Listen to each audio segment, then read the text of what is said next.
नमस्कार, मैं मनहर जी साहू, सहायक प्राध्यापक भूगोल, शासकीय स्नातकोत्तर महाविद्यालय कुरुद। आज का मेरा टॉपिक है भ्रंशित सेंसर वाले भौगोलिक मानचित्र की व्याख्या करना। भ्रंशित सेंसर फॉल्टेड स्ट्रेटा वाले जो भौगोलिक मानचित्र है उसको सबसे पहले आइडेंटिफाई करना होता है, उसका आइडेंटिफिकेशन करना होता है। और आइडेंटिफिकेशन करने के लिए हम प्रदत्त जो भौगोलिक मानचित्र होता है उसका सूक्ष्म अवलोकन करते हैं। भ्रंशित सेंसर वाले भौगोलिक मानचित्र में एक तो भ्रंशन की क्रिया का प्रभाव देखने को मिलता है, और इस मानचित्र में FF ये भ्रंश तल है। इस तल के सहारे चट्टानों में ऊपर नीचे खिसकाव हुआ है। जब इन संस्तरों का निर्माण होता है तो ये संस्तर क्रमिक रूप से निक्षेपित होते हैं, लेकिन उत्थान के पश्चात जब तनाव की क्रिया होती है तो तनाव के कारण क्षैतिज जो संस्तर हैं उसमें भ्रंश तल के सहारे चट्टानों में ऊपर नीचे खिसकाव होता है। दूसरी चीज, समुच्च रेखाओं को अगर हम देखें, यहां पर 500 मीटर की जो समुच्च रेखा है ये स्ट्राइक लाइन, और दूसरा जो स्ट्राइक लाइन खींची गई है ये 600 मीटर, और यही 600 मीटर की जो स्ट्राइक लाइन है पूर्व की ओर, भ्रंश तल के पूर्व की ओर के सेंसर के लिए ये 700 मीटर पर खींची गई है। तो इस प्रकार से पूर्व की ओर के जो सेंसर हैं ये 100 मीटर ऊपर उठे हैं, और भ्रंश तल के पश्चिम की ओर के जो सेंसर हैं ये 100 मीटर नीचे है।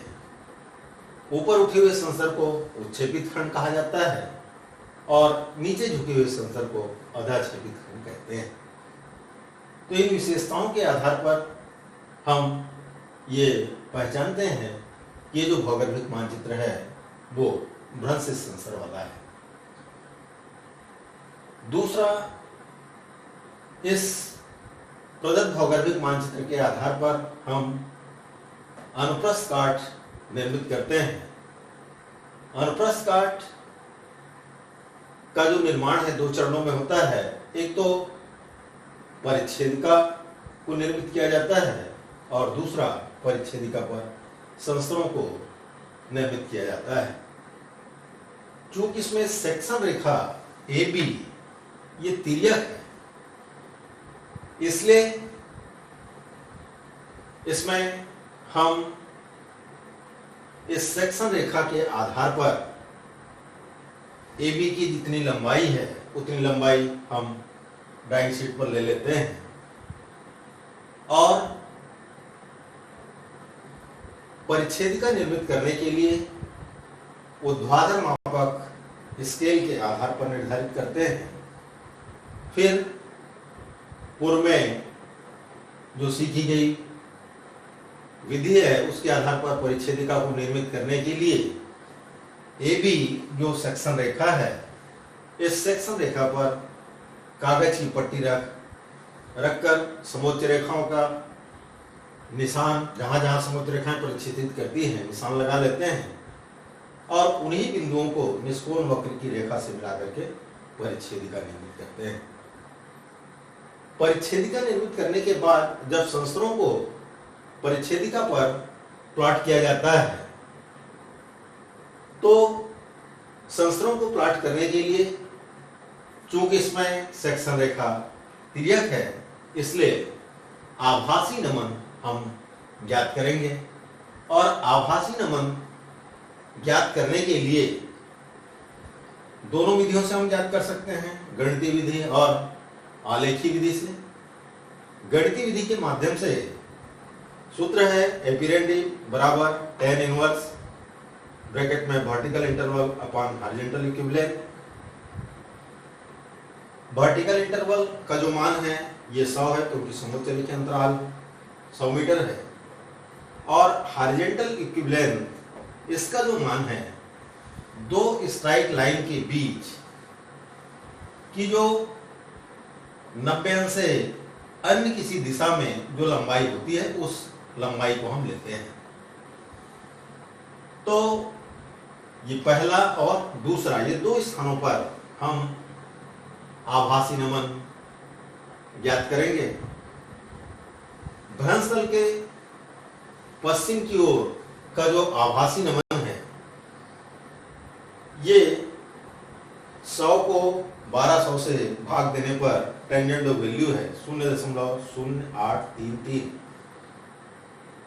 यहां पर tan इनवर्स है, इसका मतलब यह है कि सामान्य तौर पर हम डिग्री का टेंजेंट देखते हैं, लेकिन यहां पर हमको सीधा टेंजेंट वैल्यू मिलता है और टेंजेंट टेबल में हम उसके सामने की डिग्री देखते हैं। तो सामने की डिग्री आती है 4 डिग्री और 48 मिनट, और इनकी दिशा है उत्तर से पूर्व की ओर। इसी प्रकार से दूसरी स्ट्राइक लाइन जहां पर खींची गई है, इसमें हम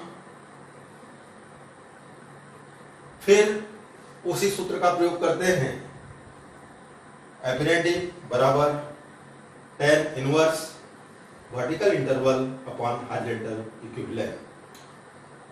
वर्टिकल इंटरवल 100 ये समुच्चय रेखा अंतर के आधार पर, और हॉरिजॉन्टल इक्विवेलेंट क्षैतिज तुल्यांक ये 1250 मीटर है।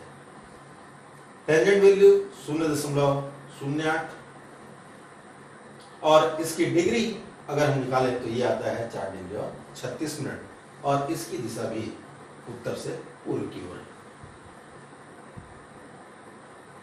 इस AB आधार रेखा पर भ्रंश तल के पूर्व एक बिंदु हम लेते हैं और भ्रंश तल के पश्चिम में एक बिंदु लेते हैं, और चांदे की सहायता से दोनों ओर का जो आभासी नमन है वो हम अंकित कर लेते हैं, और इसी के समांतर सेट स्क्वायर की सहायता से हम संस्तरों को पूरा करते हैं। इंडेक्स में दिए गए सेटिंग के आधार पर इन संस्तरों को हम सेट कर देते हैं, और इस प्रकार से परिच्छेदिका पर संस्तरों को निर्मित कर लिया जाता है। इसके बाद स्थलाकृति और भूगर्भिक संरचना का संबंध। स्थलाकृति और भूगर्भिक संरचना में सीधा संबंध होता है। भूगर्भिक संरचना स्थलाकृतियों के विकास को प्रभावित करती है। इन संबंधों को स्पष्ट करने के लिए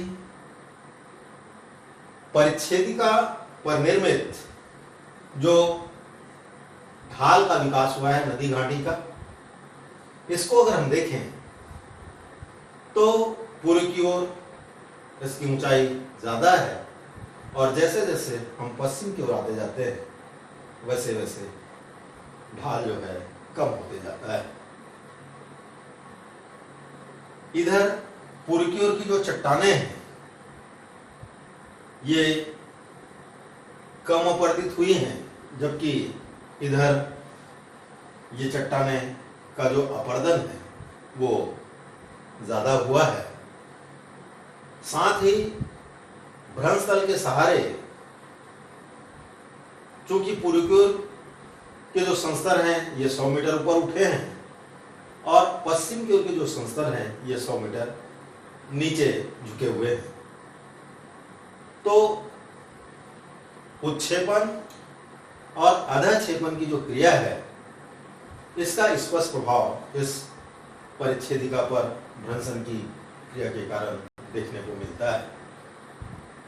इसके बाद है संस्तरों का विवरण। ये 4 उपभागों में इसका हम अध्ययन करेंगे। संस्तरों का अनुक्रम कैसा है, संस्तरों में नमन और नमन की दिशा क्या है, संस्तर कितने प्रकार हैं। सबसे पहले हम देखते हैं संस्तर का अनुक्रम। महासागरों में संस्तरों का जो निक्षेप है वो क्रमिक ढंग से हुआ है। सबसे पहले फ्लैगस्टोन का निर्माण हुआ, फिर सैल का, फिर मडस्टोन का, फिर स्लेट का और सबसे बाद में सैंडस्टोन का।